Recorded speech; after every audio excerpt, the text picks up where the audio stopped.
Bueno, muy buenas tardes. Mi nombre es Bruna Marcela León Díaz. Soy de quinto semestre de la carrera de psicología y esta es una exposición para la materia de procesos psicológicos 2. Se va a realizar una revisión paradigmática y conceptual de los temas vistos en el semestre, que fueron atención y memoria. El contenido. En la primera parte tenemos los procesos atencionales. Vamos a hacer un resumen del proceso neuropsicológico de la atención. En la segunda parte tenemos una patología de la atención. Vamos a ver dos patologías, que son el TDAH y la negligencia atencional. En el punto 3 tenemos procesos de la memoria. Va a ser lo mismo un resumen de los procesos neuropsicológicos de la memoria.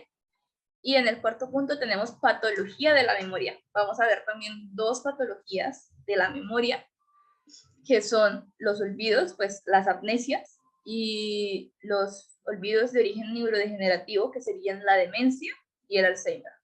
Y por último tenemos una breve conclusión de todo lo visto en el semestre.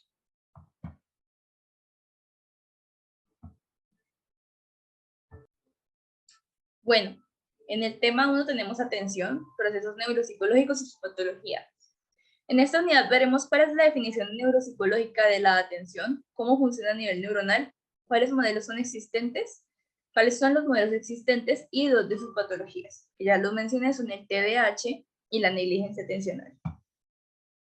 Bueno, procesos atencionales. Definición, modelos existentes y sus procesos neuropsicológicos. Como definición de la atención tenemos que es un proceso neuropsicológico que se define como la capacidad del sistema nervioso central de enfocarse en un estímulo que considere relevante. ¿Sí? Entonces nuestro cerebro produce un potencial de acción, hay una sinapsis y en eso nosotros definimos qué estímulo es importante para nosotros y a qué ponemos atención. Pues es algo de carácter más inconsciente, la verdad. Como modelos de la atención tenemos el de Solberg y Metter, que proponen 6 tipos de atención. Tenemos el arousal, que no es en sí un tipo de atención, sino más bien como un extra, según lo que yo entendí, que es la capacidad del sistema nervioso central para generar un potencial de acción que permite prolongar el enfoque. Esto es como un plus, ¿sí? Entre más arousal tengamos, la atención va a ser mejor, y entre menos arousal haya, vamos a tener menos atención. Tenemos la atención focal, que es mantener el enfoque en un estímulo, ya sea en un periodo de tiempo corto o largo. Esto depende del arousal. Tenemos atención sostenida, que es mantener el enfoque en un solo estímulo durante mucho tiempo. En esta hay un arousal bastante alto. Tenemos la atención selectiva, que es la capacidad de mantener el foco en un estímulo relevante. Tenemos la atención alternante, que es la capacidad de alternar entre distintos estímulos. Entonces, por ejemplo, yo puedo estar cocinando y pauso un momento, me pongo a hacer oficio y después retomo a hacer la comida otra vez, a cocinar otra vez. Y tenemos pues la teoría de la atención dividida, pero no se ha demostrado la existencia de esta en realidad a nivel neuropsicológico, no se ha demostrado. Se ha demostrado que lo que hay es en realidad una atención alternante con periodos de tiempo muy cortos a la hora de alternar, ¿no? Esa es la teoría de Solberg y Metter. Tenemos la teoría de Mesulam, que propone el modelo bottom-up y top-down, o sea que hay una red de subida y una red de bajada para la información que llega. Entonces, lo que hace es ir por las vías aferentes y eferentes, y dependiendo del estímulo que llegue, se transmite la información por esa red, ya sea de subida o de bajada para recibir información o dar la respuesta a la información. Tenemos la teoría de Stotz y Benson, que proponen el sistema tripartito atencional. Este está conformado por el SARA, que es el sistema activador reticular ascendente, que vendría siendo la red alerta, el STPD, que es el sistema temporoparietal direccional, que vendría siendo la red de orientación, Y tenemos el sistema tálamo-frontal, que vendría siendo la red de control ejecutivo. Tenemos, por último, a Posner, que propone 3 redes independientes. La red de orientación, que es automática y está compuesta por el sistema límbico, el tálamo y la unión parietal-occipital. En este caso, la red de orientación es la que nos lleva a prestarle la atención al estímulo. Entonces, por ejemplo, una cosa a la que yo puedo estar prestando atención ahora es necesito tomar agua. Ese sería el estímulo relevante para mí ahora. Tenemos la red de atención ejecutiva, o la red anterior, que está compuesta por el tálamo, la corteza cingulada anterior y la corteza prefrontal. Esta es la encargada de controlar voluntariamente la atención. Entonces, pues ya después de percibir el estímulo, yo defino a qué le presto más atención. Por ejemplo, entre un helado y un pastel, dependiendo de lo que sea más relevante para mí, es lo que yo elijo poner la atención y por ende elijo comer.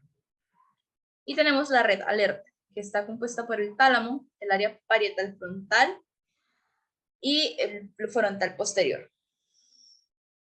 Esta red es la que se encarga, pues, de tener la alerta que necesitamos para percibir los estímulos. Entonces, si esta red no está activa, no podemos percibir los estímulos, ¿sí? Bueno, vamos con la patología de la atención. Como primera patología tenemos el trastorno por déficit de atención e hiperactividad. Definido de una manera coloquial, puede ser una baja capacidad atencional, ¿sí? Hay que aclarar que esto no es una falta de interés y no es pereza, es de carácter neuropsicológico, hay implicaciones neuropsicológicas. El TDAH tiene su origen en el momento de la formación del feto, por lo tanto no tiene cura, no se ha descubierto una cura para poder solucionar este trastorno. Sin embargo, sí hay tratamientos que pueden ayudar a que la vida de la persona sea más llevadera. Y según las teorías del neurodesarrollo, un 90% de estos trastornos se dan en el momento de la fecundación. Bueno, tenemos la sintomatología del TDAH. Está la impulsividad, la incapacidad de concentrarse, la inquietud continua y la baja capacidad para regular instintos, deseos o emociones. Estas son como la sintomatología más prominente, la que más se ve normalmente. Es dada por el DSM-5, obviamente. El TDAH puede derivar en ludopatía, adicciones, trastornos de personalidad como el trastorno negativista desafiante, el trastorno disociativo, la psicopatía, y por esta razón se considera que tiene una comorbilidad alta. Bueno, implicaciones neurobiológicas. Puede ser genético, o sea, de carácter hereditario, puede ser heredado de la mamá o del papá. Se sabe que aunque el papá o la mamá no hayan mostrado tener TDAH, puede haber un gen recesivo que se active en la persona que lo heredó. Puede darse por una producción de neurotransmisores deficiente y puede darse por una mala formación de los circuitos cerebrales, más que todo en la red de atención ejecutiva. En las implicaciones neurocomportamentales tenemos que puede haber un retraso en el aprendizaje. Sin embargo, el coeficiente intelectual de la persona no se ve afectado. O sea, tiene una manera diferente de aprender, ¿sí? Puede ser un proceso más lento que el de otros, pero el coeficiente intelectual de la persona no está afectado. A nivel comportamental, la persona desarrolla comportamientos que pueden verse inapropiados frente a la sociedad.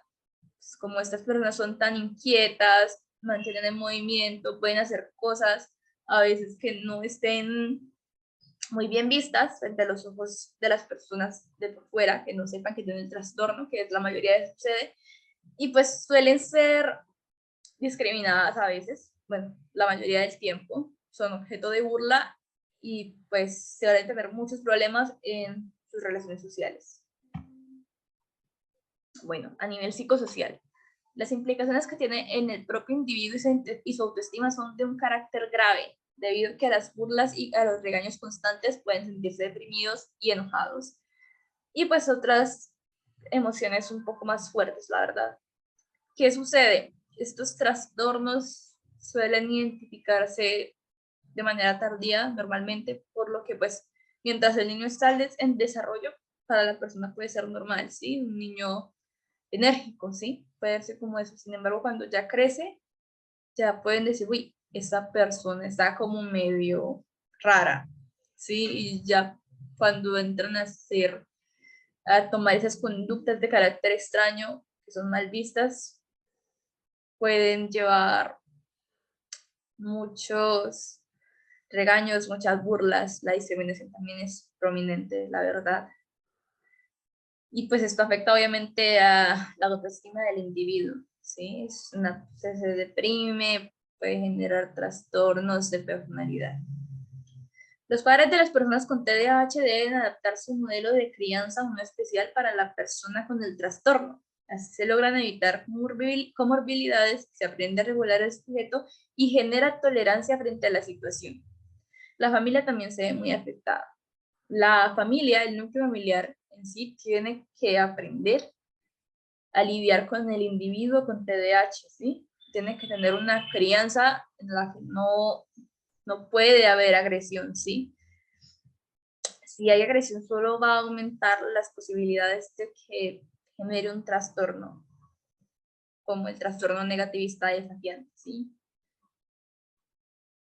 Los profesores de la persona deben adaptar su modelo de enseñanza a uno más flexible para que así la persona pueda tener un aprendizaje de manera eficaz, ¿sí? Entonces, para estos niños no funciona que los pongas a hacer una tarea y les pidas en cierto tiempo una tarea. No, si tú tienes, bueno, haces una parte de la tarea, si sientes la necesidad, puedes ir a dar una vuelta, pues puedes hacer tus cosas, pero tienes que volver a hacer la tarea y cosas así. Tienen que flexibilizarse la enseñanza, ¿sí? No puede ser un modelo tan rígido. En las relaciones sociales de estas personas suelen ser difíciles debido a que las personas a su alrededor suelen desconocer el problema, llegando a ser poco tolerantes, humillantes y en muchas ocasiones discriminadores. Es importante dar a conocer que la persona afectada tiene este trastorno para evitar estas situaciones. La humillación se ve mucho en estas personas, ¿sí? Los tratan de raros, de locos, entonces hay que aumentar la tolerancia y dar a conocer el diagnóstico para evitar estas cosas. Este trastorno suele ser más común en hombres que en mujeres. También es abundante en hijos de padres separados, niños adoptados y niños prematuros con bajo peso.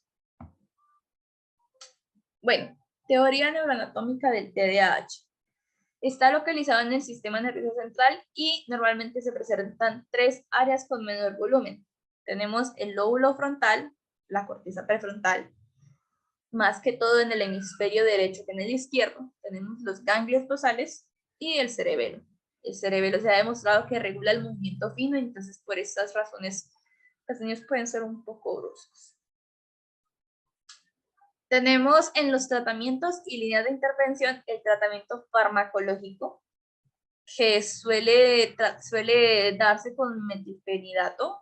Se le suele recetar a la persona este medicamento o sustancias que aumenten el número de neurotransmisores faltantes en cada caso específico. Pero no es recomendable iniciar estos tratamientos farmacológicos hasta que ya se hayan agotado todas las opciones alternativas, o sea, mindfulness, alimentación, deporte, terapia psicológica, todo eso. Es mejor agotar todo eso primero a entrar a medicar de una vez, porque si entramos a medicar de una vez, el niño muy probablemente en su adolescencia va a adquirir una resistencia al medicamento y va a ser más difícil regularlo.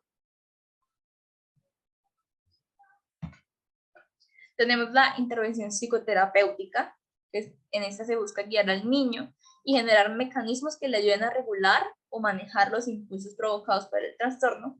La intervención social familiar, que es informar a las personas cercanas de la persona afectada sobre el diagnóstico y pues junto a ellas emplear técnicas de manejo para ayudar a la persona portadora y también técnicas de manejo y construcción de tolerancia a los familiares y amigos cercanos. ¿Sí? Esto es bastante importante porque la red de apoyo es de carácter fundamental. ¿Sí? Tenemos la intervención educativa, que es informar a los profesores del niño sobre el diagnóstico y buscar una metodología flexible, como lo dijimos hace poco, para que el niño pueda aprender de una manera eficiente. Y pues están los tratamientos alternativos, regular la alimentación de la persona, tratamientos naturales, realizar actividad física, mindfulness.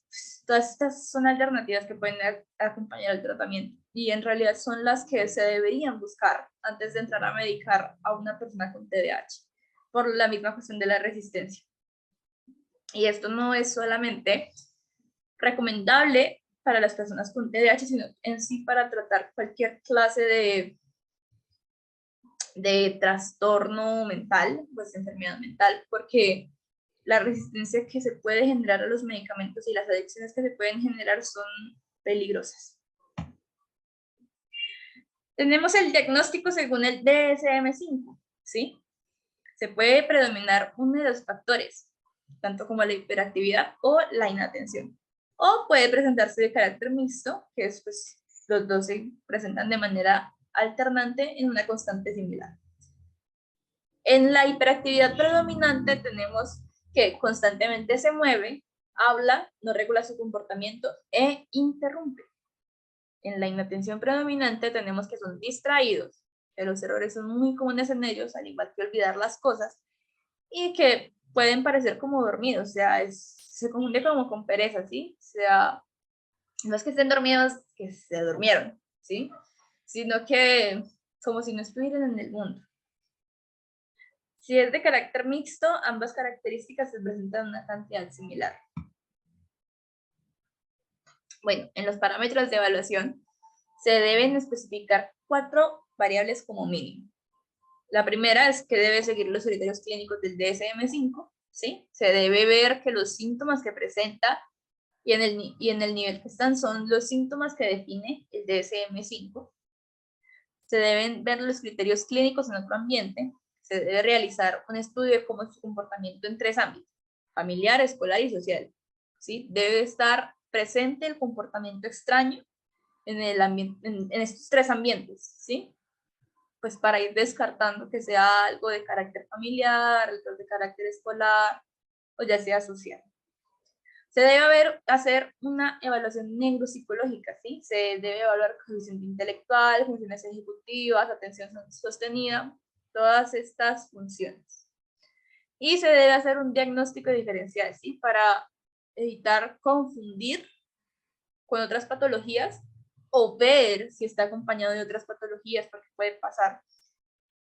Entonces, a veces, pues estas cosas la inatención se puede confundir, o sea, una persona que pueda parecer que esté inatenta en realidad puede tener depresión, o una persona que pueda parecer muy activa puede ser ansiedad o un trastorno bipolar, bueno, cosas así. Y pues si en realidad sí se tiene el TDAH, pero está acompañado de esto, se debe buscar un tratamiento que se acople a la patología que presenta. Bueno, como segunda patología tenemos la negligencia atencional. Esta es definida como una discapacidad o deficiencia generada por una lesión contralateral en el cerebro, pues en el sistema nervioso central. Y esta genera la incapacidad de generar una respuesta frente a un estímulo ambiental. ¿A qué se refiere con una lesión contralateral? Sí, esto va en la teoría de la negligencia atencional. Esto quiere decir que si el hemisferio izquierdo es el que está afectado, el lado derecho del cuerpo es el que va a presentar el síntoma. Y si el hemisferio derecho es el que se ve afectado, el lado izquierdo presenta el síntoma. Hay que tener en cuenta pues que el hemisferio izquierdo solo procesa información del lado derecho, pero el hemisferio derecho procesa información de ambos lados, o sea, de derecho e izquierdo. Así que pues si se presenta sintomatología en ambos lados y hay una lesión del hemisferio derecho, puede ser muy normal, ¿sí? Bueno, tenemos el daño según las áreas afectadas. Si hay una lesión en el lóbulo parietal derecho, hay una pérdida de información del lado izquierdo y parcialmente del lado derecho.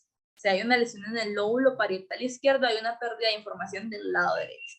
Si hay una lesión en el lóbulo occipital parietal, afecta la construcción de forma, fondo y colores. Si hay una lesión en el lóbulo temporal parietal, afecta la formación de palabras, vocablos, y pues todo lo relacionado con el lenguaje, la lingüística.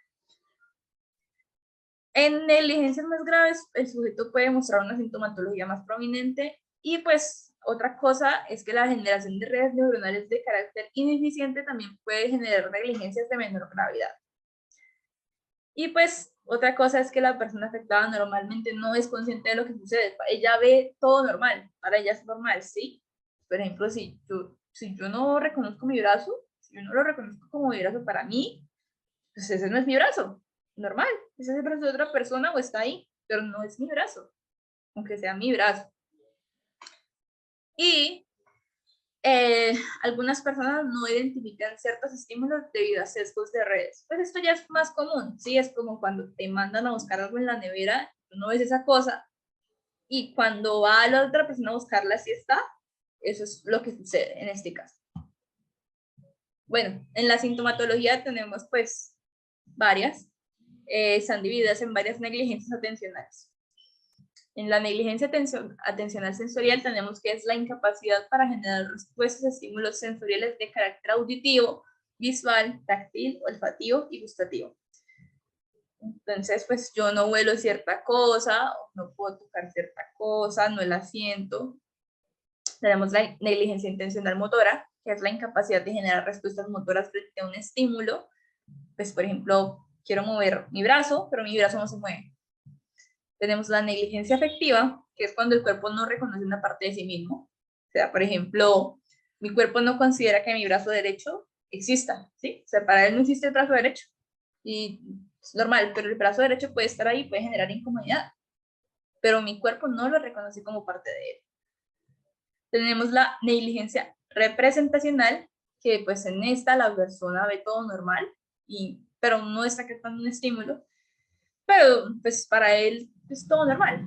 Esto pasa debido a que nuestro cerebro reemplaza la información que omite por otra. Entonces, aquí entra lo de la nevera, ¿sí? Nosotros podemos ver todo normal, pero no es porque no esté la cosa ahí, sino que como no estamos viéndola, nuestro cerebro lo que hace es rellenar la imagen pues, con la información existente. Y tenemos la hemiaquinesia, que es la negligencia intencional motora. En esta el sujeto quiere generar una respuesta al estímulo, pero no puede llevarlo a cabo, ¿sí? Tenemos el diagnóstico de la negligencia atencional. Esto no hay una manera oficial de diagnosticarla todavía. De hecho, la negligencia atencional es un estudio de carácter muy reciente, ¿sí? No hay tantas cosas descubiertas todavía respecto a esto. La información es todavía muy poca, pero los test de cancelación pueden ayudar a su diagnóstico. Y pues otras patologías asociadas son el síndrome de Capgras y el síndrome de la despersonalización. El síndrome de Capgras es cuando tú crees que la persona que tú ves no es esa persona, sino que otra persona se ha disfrazado de ella. Es como si fuera un impostor. Y el síndrome de la despersonalización es lo que se le llama el desdoblamiento. Lo que sucede es que se genera una imagen externa de la persona, o sea, tú te ves desde afuera. Pero pues estas son negligencias atencionales, pues son patologías asociadas a la negligencia atencional. Bueno, en el segundo tema tenemos procesos de la memoria y su patología. Vamos a empezar con procesos de la memoria. Bueno, definición de memoria. Se puede dividir en dos conceptos. El concepto mental, que es el concepto pues que tenemos que normalmente, que es decir que somos conscientes de nuestro conocimiento, y el concepto neuropsicológico, que según este, las memorias trascienden el tiempo y pues nos ayudan en la resolución de problemas, en la percepción, generación de respuestas. Esta memoria se encuentra anclada a la atención y sin la atención es prácticamente imposible generar memorias. Y se divide en atención automática, que es la generación de conductas de manera inconsciente o de recuerdos de manera inconsciente, y la atención consciente, que es recordar de manera consciente. O sea, yo sé que yo vi eso y por eso me acuerdo. ¿Sí? Las memorias pueden bloquearse, pero no pueden olvidarse de manera voluntaria. ¿Sí? O sea, una memoria puede estar bloqueada, pero no podemos olvidarlo. Esas memorias quedan ahí para toda la vida prácticamente. Y podemos atribuir erróneamente la fuente de la memoria. Por ejemplo, pues yo puedo decir que yo aprendí todo esto leyendo, pero no es verdad, porque yo lo aprendí en la clase, escuchando. Seguimos con la definición. Nuestra memoria es sugestionable y se pueden cambiar hechos dependiendo de la necesidad o de la situación, ¿sí? Por ejemplo, yo pude haber estado en un parque paseando a un perro, pero pues mi memoria se sugestionó y pues yo vi que estaba paseando, era un conejo.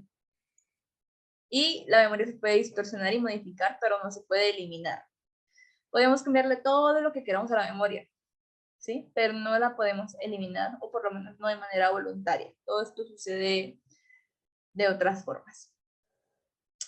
No podemos recordar eventos traumáticos de manera voluntaria, ¿sí? La mayoría de estos aparecen por una activación de una clave de manera involuntaria. Puede ser un olor, un color, una imagen, pues en realidad puede ser un estímulo muy pequeño, pero si el cuerpo lo asocia, lo más probable es que venga un evento traumático. Y no tenemos que acordarnos necesariamente del evento, sino que puede ser la sensación del evento. ¿Sí? Es un proceso neurocognitivo que permite codificar, almacenar y evocar. ¿Sí? Y para acceder a una memoria es necesario activar claves para llegar a ella. La memoria no se debe confundir con el proceso de aprendizaje, ya que el aprendizaje es la primera experiencia, conducta o conocimiento de algo, mientras que la memoria es la que guarda el aprendizaje. ¿Sí? Bueno, procesos de la memoria. Se divide en 3 procesos totalmente independientes, ¿sí? Está codificación, almacenamiento y evocación. Codificar se ve pues como la primera información que nos llegan, es ese aprendizaje, ¿sí? Y es la primera red que se forma. Entonces, pues, yo pude haber aprendido todo esto, pero para yo almacenarlo, yo tengo que repetirlo y repetirlo. Ahí es cuando entra el almacenamiento. Si esa memoria se ha repetido las suficientes veces, pasa a la memoria a largo plazo al almacenamiento. ¿Sí? Esa memoria puede ser permanente, ¿sí? Depende de qué tantas veces se haya repetido para que se quede ahí. Y la evocación ya entra a ser recordar la información, ¿sí? Entonces, yo recuerdo esto, pero porque tengo unas claves que me permiten recordar. En los tipos de memoria tenemos la memoria a corto plazo, que se divide en 2, la pasiva y la activa. La memoria a corto plazo pasiva es aquella que nos permite almacenar los sucesos que ocurren en el momento si reforzamos la red. ¿Sí? Entonces, si yo hago algo, pues yo cojo, digamos, yo cogí este vaso, ¿sí? Si yo repito esa información las suficientes veces, puede llegar a guardarse. Si no, pasa a la memoria a corto plazo activa, que es la conocida memoria de trabajo, ¿sí? Esta es la encargada de traer las memorias a largo plazo en el instante que las necesitamos. Esta no almacena información, ¿sí? Se encarga de identificar, procesar, discriminar y sostener información, pero no la almacena, ¿sí? No se recuerda. Se compone por 3 partes. El sistema atencional supervisor, que está conformado por la corteza prefrontal y el área dorsolateral, y se encarga de regular la agenda visoespacial y el bucle fonológico. La agenda visoespacial, pues es el bucle fonológico se encargan de darle el significado y el significante a las cosas, ¿sí? Entonces, la agenda visoespacial es lo que vemos y el bucle fonológico es lo que escuchamos y lo que se encarga de la lingüística. ¿Qué hace el sistema atencional supervisor? Pues regular todo eso en el momento que lo necesitamos. Y tenemos la memoria a largo plazo. Esta memoria es aquella que se ha repetido frecuentemente y puede durar toda la vida, ¿sí? O Su capacidad es ilimitada y su codificación es de carácter semántico. La información se encuentra organizada en un orden prioritario, o sea, lo que es más prioritario para nosotros recordar está más cerca. Y se ha demostrado que el coeficiente intelectual está relacionado con la memoria. Entre más recordemos, más coeficiente intelectual.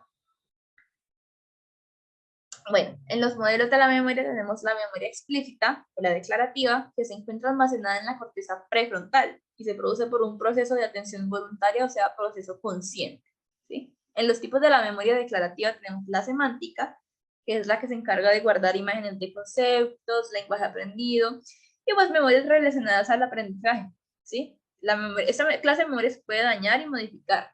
Entonces, pues depende de la información que nos llegue, puede alterarse. Y se necesita repetirse mucho para que se guarde de una manera efectiva. Y otro tipo de esta memoria es la memoria episódica o biográfica, ¿sí? Que es la que se encarga de almacenar memorias de nuestra vida siempre y cuando sea de manera consciente. En la memoria implícita o no declarativa tenemos que la información se encuentra almacenada en el diencéfalo, la amígdala, el hipocampo y el troncoencéfalo, ¿sí? Es producida por una atención automática, o sea, una atención inconsciente, y normalmente encontramos aquí la memoria emocional, ¿sí? Los tipos de memoria no declarativa son el priming, que es pues, una huella de memoria generada por percepciones repetitivas de un estímulo, como por ejemplo los comerciales o las canciones.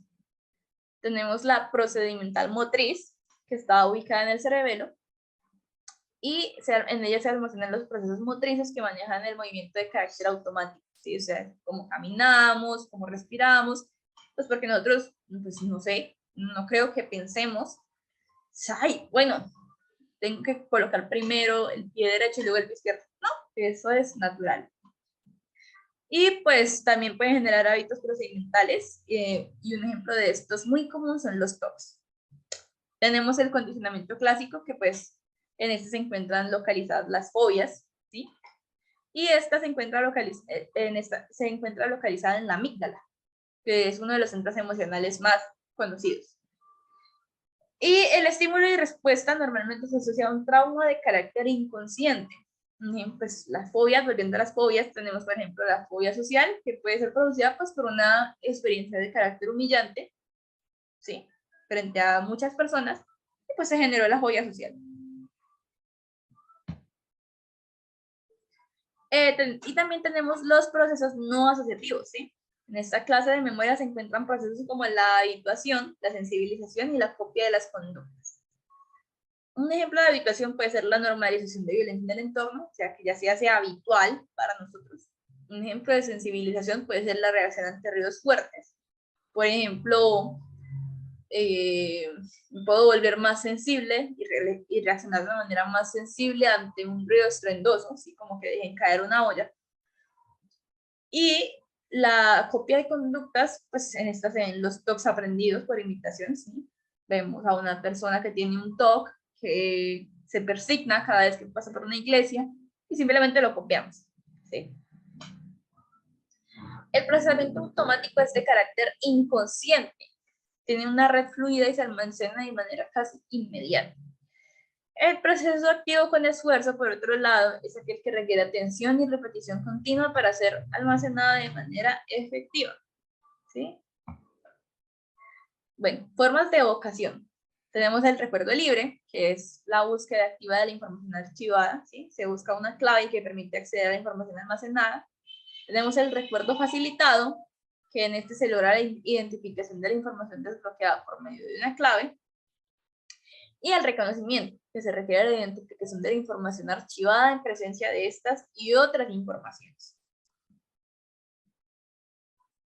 En el olvido, tenemos que el olvido puede ocurrir de varias formas, ¿sí? El olvido es definido como la pérdida de la red. Algunas razones del olvido pueden ser falla de la codificación en la memoria a largo plazo, pues en este influyen factores de un estado fisiológico inadecuado, como la alimentación, vigilia, el humor, la tristeza, la alegría, el enojo, y pues cosas que puedan afectar la atención de la persona. Entonces, como ya sabemos, la memoria es dependiente de la atención. Entonces, si hay una mala atención, la red no se codifica de manera correcta.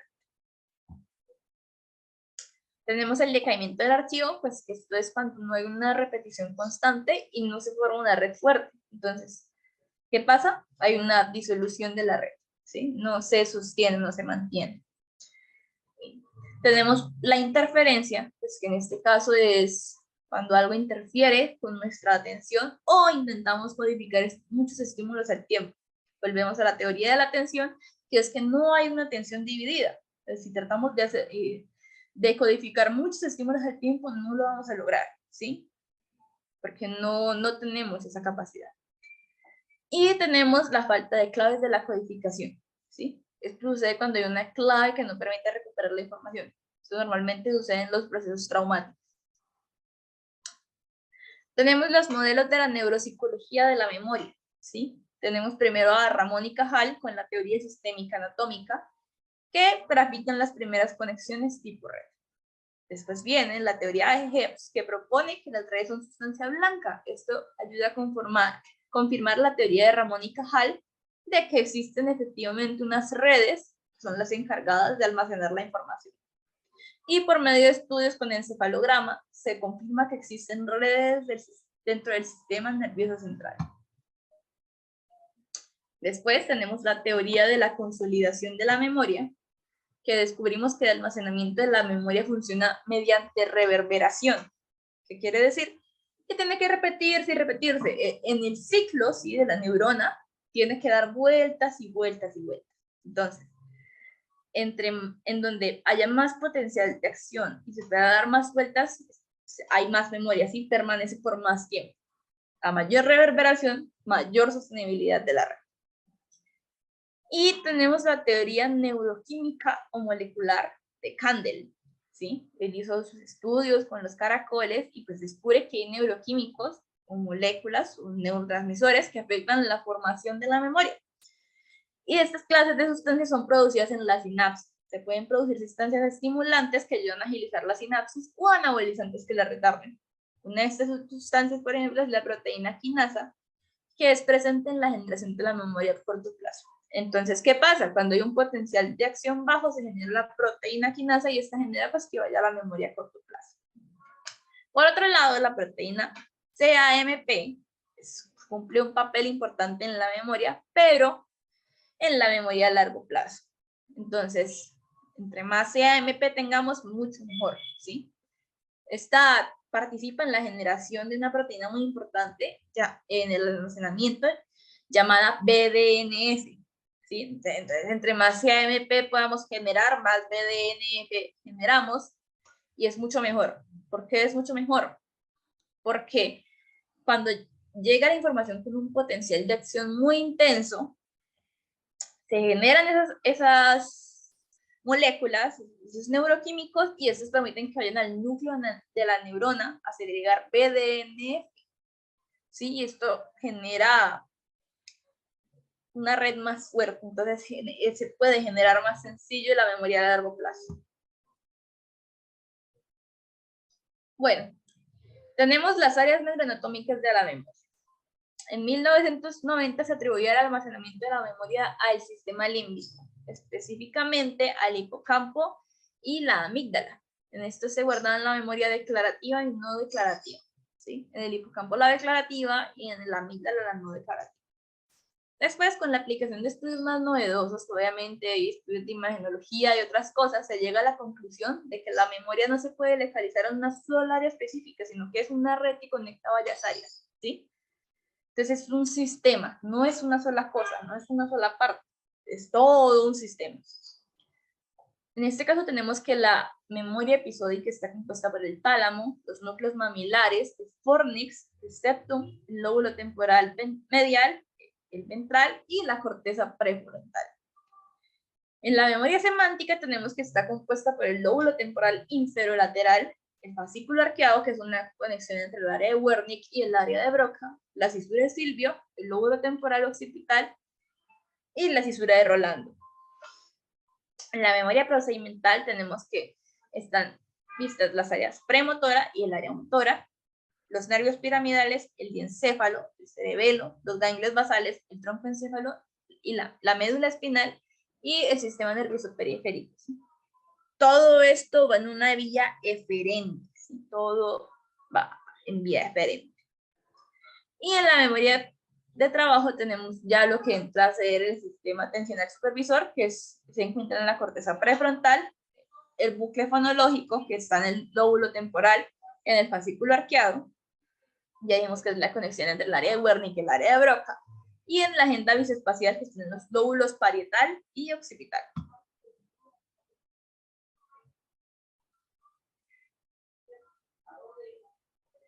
Bueno, pasamos a patología de la memoria. Tenemos primero los trastornos provocados por lesión externa, ¿sí? Esto es cuando se encuentra un trastorno neurológico de origen focalizado, ¿sí? Entonces, por ejemplo, podemos saber cuál es el origen, por ejemplo, la hipoxia perinatal, traumatismos craneoencefálicos, derrames, etc. Y estos pueden generar patologías como el síndrome amnésico, la amnesia disociativa y el síndrome de recuperación. Como primera amnesia tenemos la amnesia global, que es producida por un impacto de carácter leve que genera esta clase de amnesia. Algunos eventos que pueden generarla son un traumatismo craneal leve, una lesión neurológica superficial identificada, y pues esta clase de amnesia puede generar confabulación y confusión. ¿Sí? Es una amnesia que dura muy poco, la verdad. Es, por ejemplo, tienes un movimiento muy fuerte, digamos, un latigazo, ¡pah, pah! Y se golpeó tu cabeza, ¿sí? El cerebro se le genera como un morado, ¿sí? Por así decirlo. Y lo que sucede es que se inflama y pierde la capacidad de generar la memoria del momento. Pero esta amnesia no dura mucho. Y tenemos la amnesia disociativa, que es una falla en la evocación de la memoria, pero esta no está dada por un impacto o una lesión, sino por un exceso de cortisol producida por una experiencia traumática para el individuo, ¿sí? El resto de la memoria del individuo se muestra intacta, o sea, es como si no hubiera pasado nada, pero no se recuerda el evento traumático. Entonces, por ejemplo, yo vi que mataron a alguien, para mí fue un evento traumático, se me generó un exceso de cortisol y no me quedó la memoria, ¿sí? Para mí no mataron a nadie, pero obviamente queda la sensación.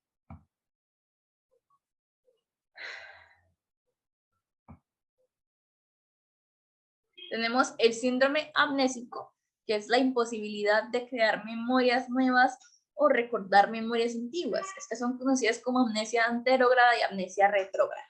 En esta clase de amnesia se presenta una lesión de carácter grave o profundo y son permanentes, ¿sí? No se curan. La mayoría de estas lesiones se encuentran localizadas en el tálamo, el hipotálamo, la hipófisis, la ínsula y el lóbulo temporal. Eventos como derrames cerebrales e ictus pueden generar esta clase de amnesia. En estas clases de amnesias tenemos la amnesia frontal, que se da por un trauma craneoencefálico de carácter grave que produce una lesión neurológica profunda, ya sea a nivel cortical o subcortical. Un ejemplo de esto es una lesión hipocampal que genera una amnesia retrógrada. Tenemos el síndrome amnésico diencefálico, que se encuentra localizado en el hipotálamo, el tálamo y el fórnix. Esta lesión produce amnesia anterógrada inevitable. No se puede evitar. Si tú te lesionas esas partes, obligatoriamente tienes que desarrollar una amnesia anterógrada. ¿Sí? Y la aparición de amnesias retrógradas pues, puede presentarse de manera progresiva y pues, obviamente puede generar un síndrome de confabulación. ¿Sí? Esta también puede ser generada muy normalmente por aneurismas, ictus y derrames cerebrales. Pasamos a los trastornos degenerativos. Son aquellos trastornos que son producidos de manera inevitable e irreversible por el organismo. Esta es una degeneración natural de las redes de la memoria. En el DSM-5 pueden ser encontrados como trastornos neurocognitivos, trastornos de la memoria, y están clasificados según su nivel de gravedad, ya sea avanzado, mayor o iniciante, leve. Normalmente estos trastornos pueden presentarse como demencia o Alzheimer. Se ha demostrado que las personas con demencia reconocen que presentan un problema en la evocación de las memorias y acuden por su cuenta a diagnóstico y tratamiento de esto. O sea, la persona que tiene demencia, ella sabe que se le están olvidando las cosas y acude al médico por ella misma. Pero las personas con Alzheimer no. Ellas no saben que están olvidando cosas, no lo perciben así y pues tienen que ir al médico prácticamente obligadas. Y es la familia la que se queja de que ya no se acuerda de las cosas. En este caso, el olvido benigno vendría siendo la demencia, ¿sí? Es de manera natural la llegada de la vejez y pues se olvidan los datos menos específicos, ¿sí? O sea, como ya dijimos, el sujeto está enterado de la falta de la memoria y pues acude a su tratamiento y a su diagnóstico de forma voluntaria. Pero en el olvido patológico, que ya vendría siendo el Alzheimer, la familia se queja de que la persona se olvida de todo, ¿sí? Y en este caso la persona no es consciente de ello, ¿sí? En la sintomatología se presenta un deterioro cortical y subcortical. Hay una presencia de deterioro temprano de la memoria.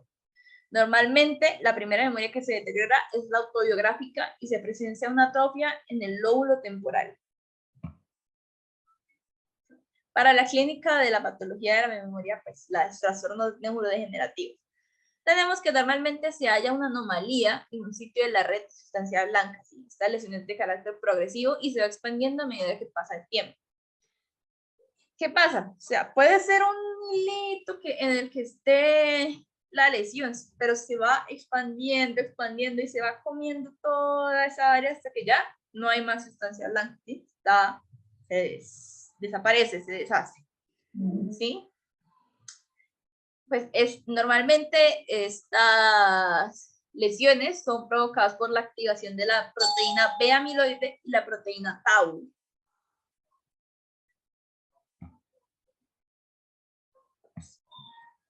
Bueno, seguimos. La proteína tau también influye en la expansión de esta patología, ¿sí? O sea, la proteína tau lo que hace es acelerar el proceso, ¿sí?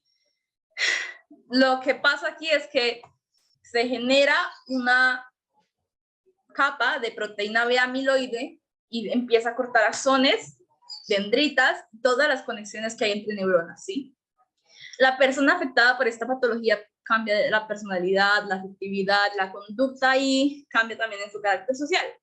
Presenta síntomas de amnesia, desorientación, trastornos lingüísticos, de atención, pensamientos extraños, se le altera la interacción social, la afectividad, tiene oscilaciones morales, se presenta vagabundeo, agresión, depresión, delirios y la confabulación.